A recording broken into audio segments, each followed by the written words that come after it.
বন্ধুরা, আমি সুজি আর গুড় দিয়ে, শুধু সুজি দিয়েই আমি কেকটা বানাবো, একদম হেলদি অ্যান্ড টেস্টি। তো সুজিটা আমি ব্লেন্ড করে নিলাম, আর গুড়টাও আমি একটু দুধ দিয়ে ব্লেন্ড করে নেব, একটু লিকুইড করে বানিয়ে নিলাম। তারপর সুজিটা ঢেলে নিয়ে দিলাম, আর গুড়টা পরিমাণ মতো বেকিং পাউডার, বেকিং সোডা দিয়ে, আর নুন, একটু ঘি দিয়ে ব্যাটারটা রেডি করে নিলাম। তারপর 20 মিনিট পর ব্যাটারটা আমি ঢাকনাটা তুলে এই কেকের বাটিতে আমি নর্মাল কাগজে ঘি লাগিয়ে দিলাম। আর এখানে যে ড্রাই ফ্রুটস, এগুলি আমার নিজের হাতে তৈরি, আমি সেই ভিডিওটাও আমি দিয়েছি, আপনারা দেখেছেন। সেই ড্রাই ফ্রুটস দিয়ে কেকটা বানাবো।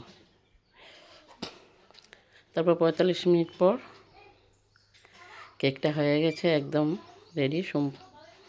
খুব সুন্দরভাবে কেটে নিয়েছি, দেখুন ড্রাই ফ্রুটগুলি।